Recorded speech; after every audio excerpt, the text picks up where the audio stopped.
லட்சம் கோடி செல்கள் உள்ள ஒரு மனிதன் உருவாகிறான். இந்த ஒரு செல் 210 வகையான செல்களாக மாறுகிறது மனித உடம்புல. அப்போது இது ஒரு களிமண் மாதிரி. இதை நீங்கள் வச்சு என்ன வேணாலும் செய்யலாம் அப்படின்னு வச்சுக்கோங்க. அது நீங்கள் செங்கலும் செய்யலாம், இல்லை பெரிய சிலைகளை செய்யலாம், இந்த மாதிரி பல்வேறு விஷயங்களா. அது ஒரு கண்ணுன்னா ஒரு ஸ்பெஷலைஸ்டு செல், மூளைன்னா ஒரு ஸ்பெஷலைஸ்டு செல். அந்த மாதிரி செல்களாக 210 செல்களாக இது மாறக்கூடியது. பல்வேறு நோய்களை எதிர்காலத்தில் கிட்டத்தட்ட பெரும்பாலான நோய்களை இது போக்கக்கூடும். ஏன்னா கடைசியாக HIV நோயில் இருந்தவங்களும் ஒரு 5 பேர் வரைக்கும் இது வரைக்கும் குணப்படுத்தியிருக்கு இந்த நோய். ஹார்ட்டுக்கு மிகப்பெரிய அளவுக்கு ஸ்டெம் செல் உதவியாக இருக்குது. அப்படின்னா ஹார்ட்டுக்கு ஸ்டெம் செல்ஸ் ரொம்ப உதவியாக இருக்குன்னு சொல்கிறீங்க. அப்படின்னா பைபாஸ் சர்ஜரிலாம் பண்ண வேண்டாமா? இனிமேல் தேவை இருக்காது. இன்னும் பைபாஸ் எல்லாம் இது ரீப்ளேஸ் பண்ணக்கூடிய வாய்ப்புகள் இருப்பாது.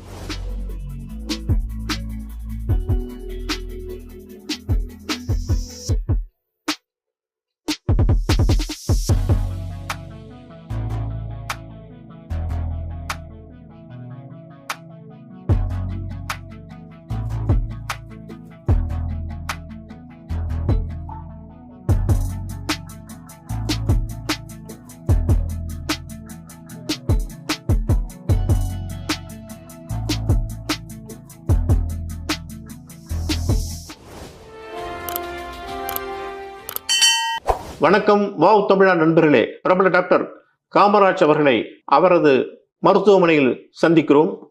அண்மை காலமாக மருத்துவ உலகில் பரபரப்பாக பேசப்படும் விஷயம் ஸ்டெம் செல்ஸ். இந்த ஸ்டெம் செல்ஸின் அட்வான்ஸ்டு பிரிவு இந்த ஆஸ்பத்திரியில் மட்டுமே உள்ளது.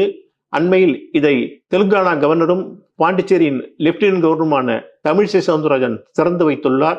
இந்த ஸ்டெம் செல்ஸ் என்றால் என்ன, இதன் பயன்கள் என்ன, இதன் அட்வான்ஸ்மெண்ட் என்ன என்பது பற்றியெல்லாம் டாக்டர் அவர்களிடம் பேச போகிறோம். வாருங்கள் டாக்டரை சந்திப்போம். வணக்கம் டாக்டர். வணக்கம்.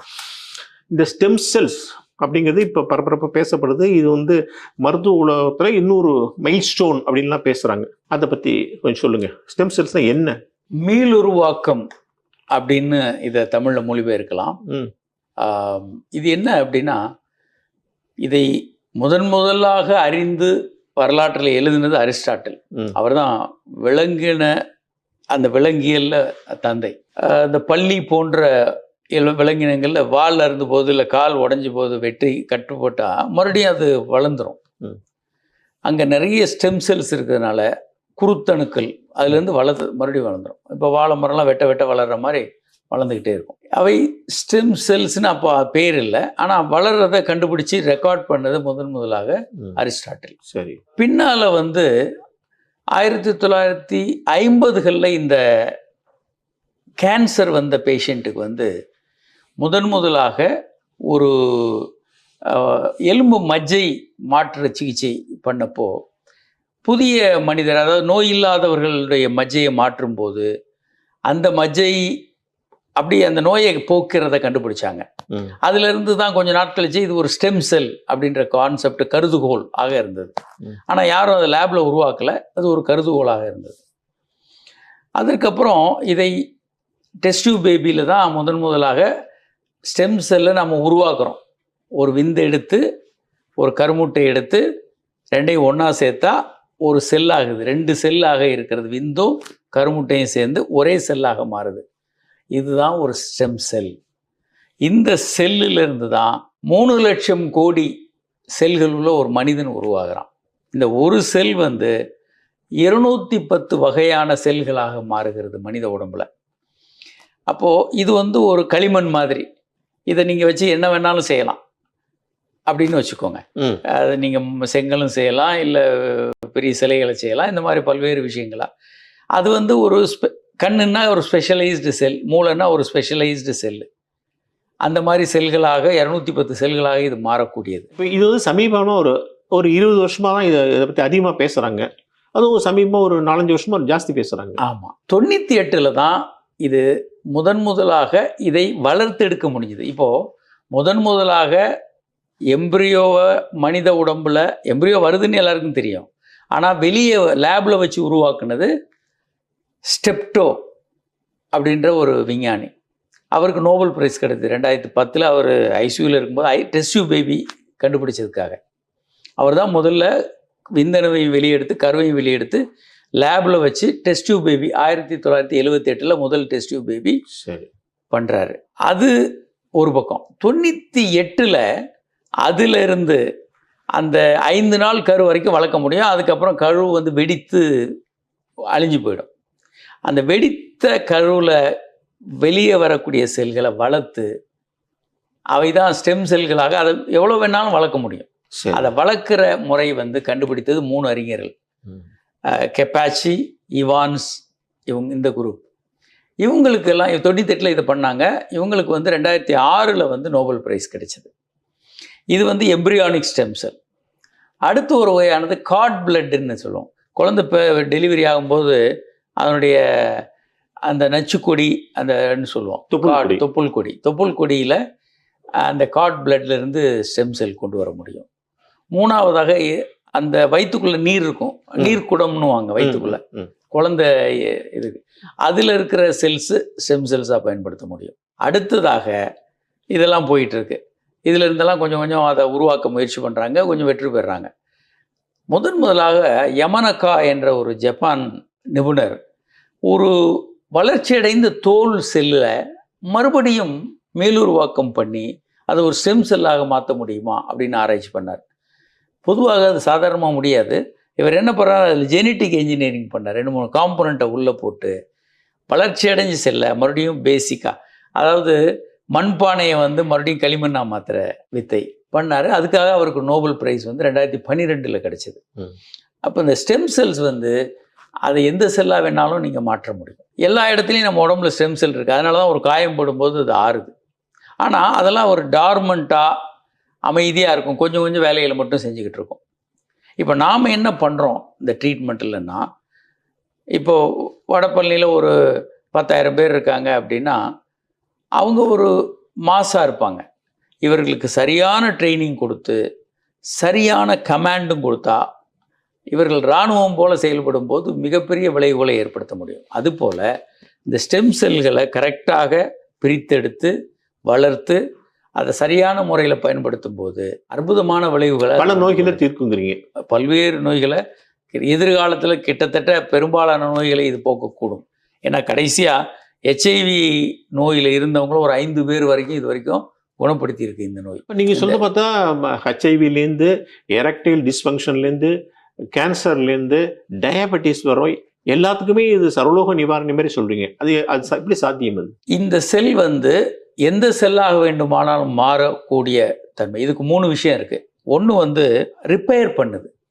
அந்த ஒரு செல் டேமேஜ் ஆகிருக்கு. இப்போ மூளையில் வந்து சில செல்கள் டேமேஜ் ஆனதுனால ஒருத்தருக்கு மறதி நோய் இருக்கும். நமக்கு வந்து ஹார்ட் அட்டாக்கு, கேன்சர்னால் தெரியும், எல்லாருக்கும் பயம் இருக்கும். ஆனால் மனிதன் இறக்கிறதுக்கு 6வது முக்கியமான காரணம் மறதி நோய், அல்சைமர்ஸ் டிசீஸ்.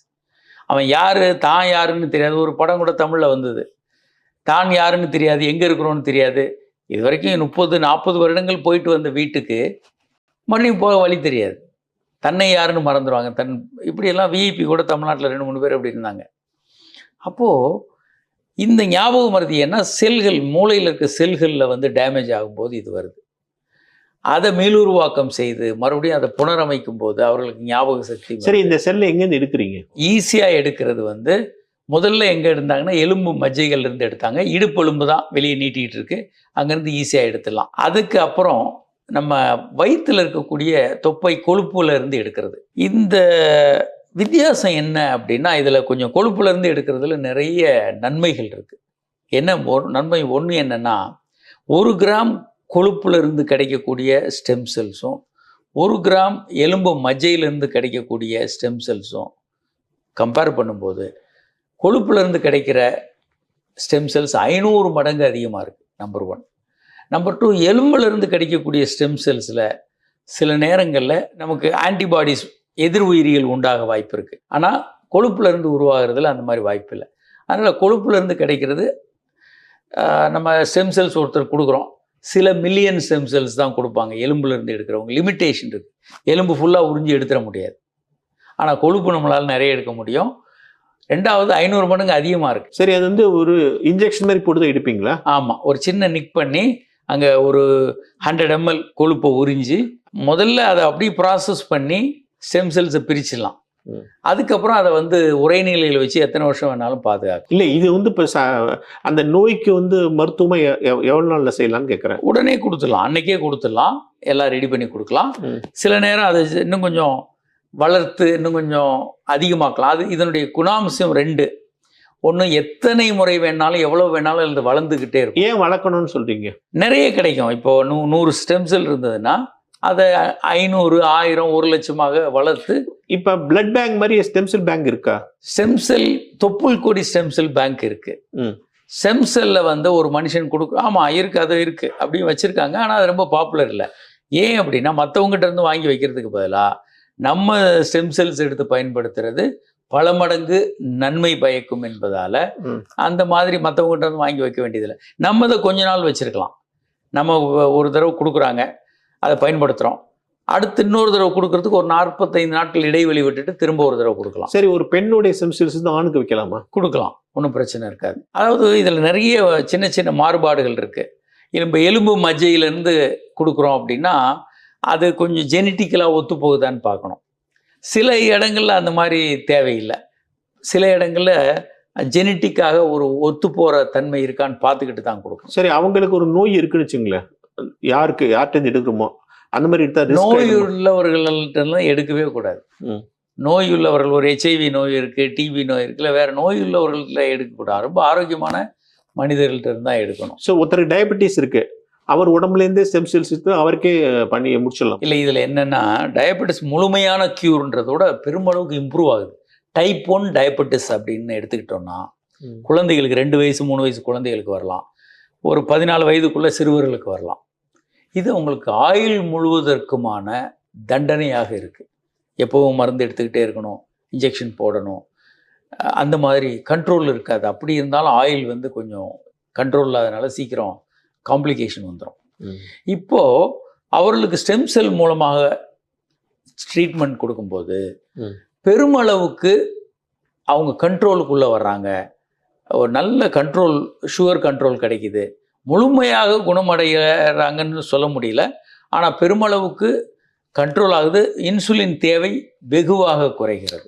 பல பெரியவங்க வந்து இன்சுலின்லாம் போட்டுக்கிறாங்க, அவங்களுக்கு இது உடனே ட்ரீட்மெண்ட் சரியாகும். அது கண்டிப்பாக உதவியாக இருக்கும். இதில் என்னென்னா, இந்த இன்சுலின் போட்டுக்கிறவங்க அல்லது டயபெட்டிஸ் டைப் 1ன்றவங்க எல்லாமே அவங்க பாடியில் எதிர் உயிரிகள் நிறைய இருக்கும். ஆன்டி இன்ஃப்ளமேட்டரி ப்ராப்பர்ட்டி ரொம்ப இருக்கும். இதில் ரொம்ப ஸ்பெஷலாக என்னென்னா, ஸ்டெம் செல்ஸ் வந்து இந்த ஆன்டி இன்ஃப்ளமேட்டரின்னு சொல்லக்கூடிய அந்த எதிர் உயிரிகளை தணிக்கக்கூடிய ஒரு குவாலிட்டி. இதனுடைய முக்கியமானது ஆன்டி இன்ஃப்ளமேட்டரி. புது இரத்த நாளங்களை உருவாக்கக்கூடியது. இப்போ கால்களில் நிறைய பேருக்கு உலகத்தில் காலை வெட்டி எடுக்கிறதுக்கு நம்பர் 1 காரணம் சர்க்கரை. அதை வெகுவாக குறைக்க முடியும். ஒரு குரூப்புக்கு வந்து சர்க்கரை இருக்கவங்களுக்கு ஸ்டெம் செல் கொடுக்குறோம், இன்னொருத்தவங்களுக்கு ஸ்டெம் செல் கொடுக்கல. கால் வெட்டி எடுக்கிறதுக்கு 50%க்கும் குறைவாக வருகிறது ஸ்டெம் செல் கொடுத்தவங்களுக்கு. அந்த அவசியம் இல்லை. அப்படி வெட்டி எடுத்தால் கூட அதை கம்மியாக வெட்டி எடுக்கலாம். ஒரு விரல் கொஞ்சமாக வெட்டி எடுக்கிற மாதிரி வரும், இம்ப்ரூவ் ஆகும். ஏன்னா நிறைய ரத்த நாளங்கள் உருவாகுது. ஹார்ட்டுக்கு மிகப்பெரிய அளவுக்கு ஸ்டெம் செல் உதவியாக இருக்குது. அப்படின்னா ஹார்ட்டுக்கு ஸ்டெம் செல்ஸ் ரொம்ப உதவியாக இருக்குன்னு சொல்கிறீங்க. அப்படின்னா பைபாஸ் சர்ஜரிலாம் பண்ண வேண்டாமா? இனிமேல் தேவை இருக்காது. பைபாஸ் எல்லாம் இது ரீப்ளேஸ் பண்ணக்கூடிய வாய்ப்புகள் இருப்பாது. ஏன்னா இப்போ பிரிட்டன் ஹார்ட் அசோசியேஷன் வந்து இது ரொம்ப கொண்டாடிக்கிட்டு இருக்காங்க. ஸ்டெம் செல்ஸை பற்றிய மிகப்பெரிய அவங்கள்ட்ட ஒரு புத்துணர்வை உண்டு பண்ணியிருக்கு. அந்த அசோசியேஷன் பெரிய அளவுக்கு இதை ஆதரிக்கிறாங்க. வெளிநாட்டில் இந்த மாதிரி ஹார்ட் பேஷண்ட்லாம் நிறைய இந்த ட்ரீட்மெண்ட் பண்ணி சரி பண்ணியிருக்காங்களா? பண்ணிகிட்டு இருக்காங்க, நடந்துக்கிட்டு இருக்கு. எல்லா துறைகள்லையும் முடி வளர்றதுலேருந்து கண்ணில் வந்து மேக்குலார் டீஜெனரேஷன், அதனால் நடுப்பகுதி மட்டும் தெரியாது. அப்படி இருக்கக்கூடிய ஏராளமான பேர் கண் பார்வை பெற்றிருக்காங்க. நம்ம முன்னால் இந்த மத பிரச்சனைகளில் குருடர்கள் பார்க்கிறார்கள், செவிடர்கள் கேட்கிறார்கள், முடவர்கள் நடக்கிறார்கள்ன்றாங்க. அந்த 3ஐயுமே இந்த ஸ்டெம் செல் பண்ணுது. முடவர்கள் நடக்கிறார்கள்னா அது ஒரு மிகப்பெரிய முதல் சூப்பர்மேன் கிறிஸ்டோபர் ரீவ். இவர் வந்து சூப்பர்மேனாக நடித்து மிக புகழ்பெற்ற மனிதர். அவரும் அந்த டைமில் ஒரு குதிரை பந்தயத்துக்கு அவர் அல்லது படப்பிடிப்பையோ போகும்போது குதிரையிலேருந்து விழுந்து கழுத்தில் இருக்க எலும்பு முறிந்து கை கால்கள் விளங்காமல் இருந்தார். அவருக்கு ரொம்ப மோசமாக இருந்தப்போ கடைசியில் ஸ்டெம் செல் சிகிச்சை கொடுத்து பெருமளவுக்கு முன்னேறி இருந்தார். ஆனாலும் ஒரு வீல் சேரில் போகிற மாதிரி தான் இருந்தார். 100% ரெக்கவர் ஆகலை, வீல் சேரில் போயிட்டுது. ஆனால் பல ஃபங்க்ஷனை ரெக்கவர் ஆச்சு. திரும்ப அவர் வந்து ஒரு படத்தில் நடித்து சிறந்த நடிகருக்கான அவார்டு வாங்கினார். ஏன்னா அந்த படத்தில் கதையே வந்து வீல் சேரில் கதாநாயகன் போகிற மாதிரியான இது. அதில் நடித்து அவர் வந்து அவார்டு வாங்கினார், பெஸ்ட் ஆக்டர் அவார்டு. அந்த மாதிரி முடவர்கள் நடக்கிறது. இப்போது சாதாரணமாக முதுகு தண்டுவடத்தில் வர பிரச்சனைகளுக்கெல்லாம் ஸ்டெம் செல் மிகப்பெரிய ஒரு தீர்வாக இருக்குது. அதே மாதிரி முட்டு பிரச்சனை வருது அப்படின்னா இப்போ என்ன பண்ணுறாங்கன்னா, நிறைய பேர் 45 வயசுக்கு மேலே இந்த மூட்டு வலி பெண்களுக்கு அதிகமாக வருது. ஆமாம், அவங்களுக்கு சரியாக வருமா இது? முட்டு வலிக்கு இப்போ வந்து ஆரம்பத்தில் மருந்துகள் கொடுக்குறாங்க, ஒரு கட்டத்தில் வந்து முட்டு மாற்று ஆப்ரேஷன் பண்ணுறாங்க. அதுக்கு வந்து இது ஒரு அருமருந்தாக இருக்குது. கரெக்டாக ஸ்டெம் செல் ரெடி பண்ணி அந்த முட்டில் இன்ஜெக்ட் பண்ணோன்னா அவங்களுக்கு வந்து அந்த கார்டிலேஜ் வளர்ந்து அந்த தேய்மானமெல்லாம் ரீஜெனரேட் ஆகி மீளுருவாக்கம் அடைந்து அவங்க நல்லா நடக்கிறாங்க. இதில் என்ன லாபம்னா, ஒன்று வந்து பணம் அவ்வளவு செலவாகிறதால பாதி தான் இதில் செலவாகும். நம்பர் 2, பெரிய அறுவை சிகிச்சை தேவையில்லை, நீண்ட நாள் மருத்துவமனையில் இருக்க வேண்டியதில்லை. 2வது, இந்த முட்டு அறுவை சிகிச்சை பண்ணால் அவருக்கு 10-15 வருஷம் கழிச்சு அது திரும்ப பண்ணணும் அதே அறுவை சிகிச்சை. இதில் வந்து அப்படி இல்லை, இதை மீளுருவாக்கம் பண்ணுறதுனால அவங்க நல்லா. டாக்டர், இன்னொரு விஷயம் என்னென்னா, இன்றைய இளைய தலைமுறைக்கு ஒரு முக்கியமான பிரச்சனை என்னென்னா, ஆணுக்கு வந்து எரெக்ஷன் ஃபங்க்ஷன் அது ஒரு ப்ராப்ளமாக இருக்குது. அதே மாதிரி பெண்ணுக்கு வந்து கருமுட்டை உருவாவதும் பிரச்சனை இருக்குது.